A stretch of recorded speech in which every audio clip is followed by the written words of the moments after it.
पग पग पग पग रावण बैठा, अब सीता के राम कहाँ हैं। माँ हिंदी की समृद्धता जो है बोलियों से ही है। जो गांव की बोलियां हैं, मगही, अवधी, बज्जिका, अंगिका, सारी भाषा का समावेश माँ हिंदी में है। नमस्कार, मैं प्रशांत कुमार बोलो जिंदगी से। आज 14 सितंबर है और 14 सितंबर को हिंदी दिवस के रूप में मनाया जाता है। और इसी हिंदी दिवस से जुड़े हुए मुद्दों पर बात करने के लिए हमारे साथ अभी एक कवि जुड़े हुए हैं, संजीव कुमार मुकेश जी, जो दिल्ली से हैं लेकिन फिलवक्त अभी हमारे साथ पटना में जुड़े हुए हैं। तो इनसे हम बात करते हैं। सबसे पहले सर, आपका बहुत बहुत स्वागत है हमारे चैनल पे। तो सर, आप ये बताइए कि हिंदी दिवस का क्या महत्व रहा है, क्योंकि अभी के जो माहौल है विद्यालयों में देखा जा रहा है कि हिंदी को दरकिनार करते हुए इंग्लिश की तरफ लोग बढ़ रहे हैं। तो क्या कहना चाहेंगे इस पर? सबसे पहले तो बोलो जिंदगी के तमाम श्रोताओं, दर्शकों, मित्रों को हिंदी दिवस की बहुत बहुत शुभकामनाएं। और आपका सवाल है, उससे पहले मैं 4 पंक्तियां आपके सवाल के आलोक में मैं बता दूं कि जब तक हिंदुस्तान है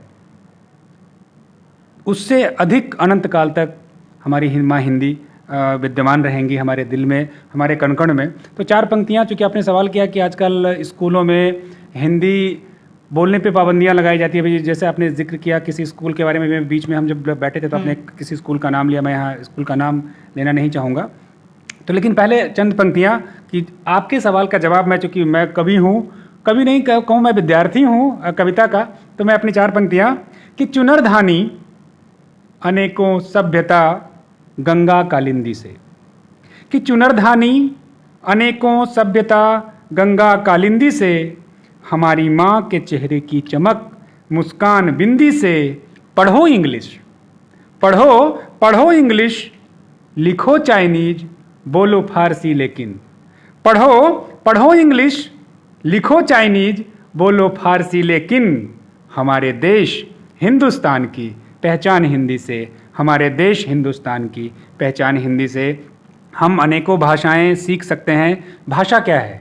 भाषा संप्रेषण करने की एक क्षमता है। यदि अपनी बात हम किसी को रखना चाहते हैं तो हम अपनी बात जितनी सहजता से रख पाएँ, जितनी भावनात्मकता के साथ रख पाएँ, वो ज़्यादा महत्वपूर्ण होता है। आप वैसी भाषा में, जैसे इंग्लिश की बात हम करते हैं कि हम बिहार के लोग, हम बिहार की ही बात करते हैं, हम बिहार के लोग, बिहार में 5 भाषाएँ बोली जाती हैं। हिंदी छठी भाषा कह सकते हैं लोग, लेकिन राजनीतिक रूप से इनको भाषा नहीं, बोलियां लोग कहते हैं।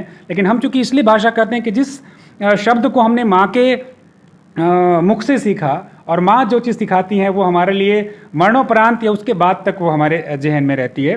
तो आप हिंदी को छोड़ करके दूसरी भाषा के साथ आप कैसे अपनी भावना को उतने बेहतर तरीके से व्यक्त कर पाएंगे? एक छोटा सा एग्जाम्पल काफ़ी वायरल है। मेरे एक मित्र हैं प्रबुद्ध सौरभ जी, उन्होंने 2-3 वर्ष पहले कुछ पंक्तियां अपने फेसबुक पे लिखी थी कि इंग्लिश में खाली लेग होता है, पैर को यदि लेग कहेंगे, लेकिन यदि हिंदी में बात करें तो बड़ों का चरण छूना है, किसी को मारना है तो लताड़ी, है ना, यदि चलना है तो बढ़ाना है तो कदम। ऐसे बहुत चीज़ें उन्होंने बहुत एक सीरीज़ में लिखा है। उनकी पंक्तियाँ अमिताभ बच्चन ने भी शेयर करी थी।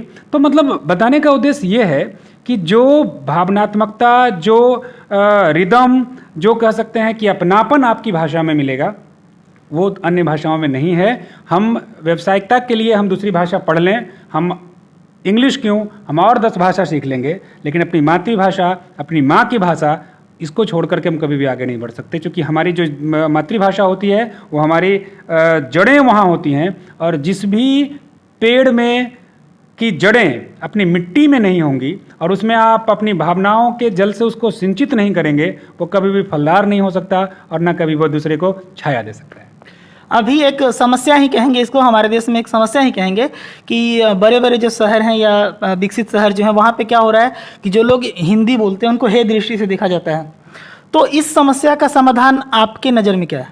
देखिए, इस समस्या का समाधान मेरे नज़र में आत्मविश्वास के लिए है कि कभी भी किसी भी, मैंने अभी भी कहा कि भाषा क्या है, भाषा सिर्फ क्या है कि कम्युनिकेशन का एक माध्यम है, हमको बल्कि किसी भी भाषा में बात करें तो आप सबसे पहले तो आप जिस भी भाषा के लोग हैं, मेरे बहुत सारे मित्र जो मुझे देख रहे होंगे, मुझे पता है कि मैं हिंदी के साथ साथ मैं अपनी गांव की भाषा मगही में बहुत बात करता हूं। मैं खुद दिल्ली में रहता हूं और मेरी पहचान आज मगही के रूप में है और बड़ा सम्मान से मुझे अन्य जगहों पर बुलाया जाता है। तो यदि आप अपने अंदर थोड़ा सा कॉन्फिडेंस, यदि अपने अंदर थोड़ा सा आत्मविश्वास, अपने अंदर थोड़ा सा आप मजबूती रखेंगे तो निस्संदेह आप किसी भी भाषा में बात करेंगे। यदि आप में मान लेते हैं आपने कोई ऐसी चीज़ें आप ऐसी चीज़ें आपने आविष्कार कर लिया और उस चीज़ को आपने आविष्कार किया और जनमानस के लिए बहुत उपयोगी है वो, और उसको आप मगही में लिख दीजिए, उसको हिंदी में लिख दीजिए। अब चाइनीज भी आपको उसको सीखना पड़ेगा मगही कि उसको चाहिए वो चीज़। तो आप अपनी क्षमता को जितना ज़्यादा अपनी भाषा में रखेंगे वो मेरे ख्याल से उतना ज़्यादा प्रभावी होगा।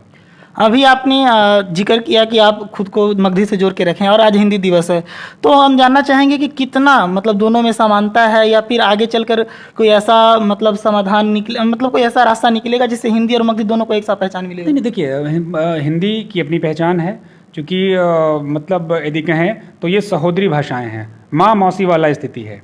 तो इस चक्कर में तो पढ़ना ही नहीं है, क्योंकि जब भी माँ हिंदी की समृद्धता जो है बोलियों से ही है। जो गांव की बोलियां हैं, मगही, अवधी, बज्जिका, अंगिका, सारी भाषा का समावेश माँ हिंदी में है। तो माँ हिंदी को कह सकते हैं कि माँ हिंदी में तो एकदम गंगा है, भाषाएं आ रही हैं, भाषाओं के शब्द उसमें बहते चले जा रहे हैं। और मगही बहुत प्राचीन भाषा है, यदि आप एक बार गूगल भी करेंगे तो मगही की बात होगी। तो इन भाषाओं के चक्कर में हम नहीं पढ़ेंगे, लेकिन जो हमारी भाषा मगही और मगही हिंदी एक ही भाषा हम मान के चलते हैं, क्योंकि दोनों सहोदर भाषाएं हैं। तो अब हम चलते चलते चाहेंगे कि आप अपना लिखा और अपना रचित किया हुआ कुछ पंक्तियाँ सुनाएं। ज़रूर, चूँकि अभी जस्ट आपने बहुत अच्छा कहा कि मगही और हिंदी, तो मैं जब गीत लिखता हूँ तो उसमें मेरा प्रयास रहता है कि मेरे गीतों में हिंदी और मगही दोनों एक साथ उसकी झलक, उसकी खुशबू आए। तो मैं एक गीत रखता हूँ कि पवन संग नदिया बहोरी धीरे धीरे, पवन संग नदिया बहोरी धीरे धीरे, स्वच्छ है मन नहीं वातावरण नहीं, माया खड़ी तीरे तीरे, पवन संग नदिया बहोरी धीरे धीरे। एक बंद रखता हूँ कि रिश्ता तोले मोल न जाने, सबको आबे लाख बहाने, रिश्ता तोले मोल न जाने, सबको आबे लाख बहाने, सब कोई जाने झीनी चदरिया, कबीरा मन अब कोई न जाने, अब मैली हुई पीरे पीरे, अब मैली हुई पीरे पीरे, पवन संग नदिया बहोरी धीरे धीरे, पवन संग नदिया बहोरी धीरे धीरे।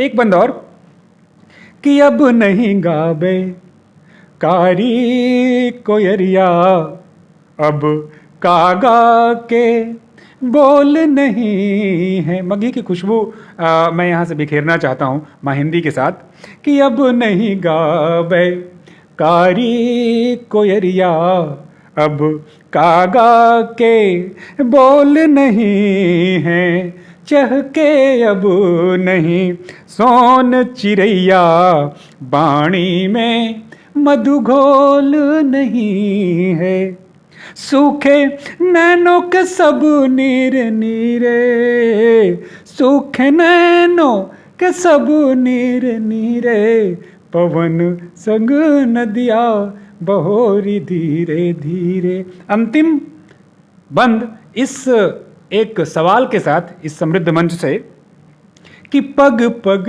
पग पग रावण बैठा, अब सीता के राम कहाँ हैं, पग पग पग पग रावण बैठा, अब सीता के राम कहाँ हैं, प्रेम मुरलिया धुन पर नाचे, अब राधा घनश्याम कहाँ हैं। मन से माटी कटी सिरे सिरे, मन से माटी कटी सिरे सिरे, पवन संग नदिया बहोरी धीरे धीरे, स्वच्छ है मन नहीं वातावरण नहीं, माया खड़ी तीरे तीरे, पवन संग नदिया बहोरी धीरे धीरे। बहुत बहुत धन्यवाद। बहुत बहुत धन्यवाद सर बोलो जिंदगी से जुड़ने के लिए। Thank you.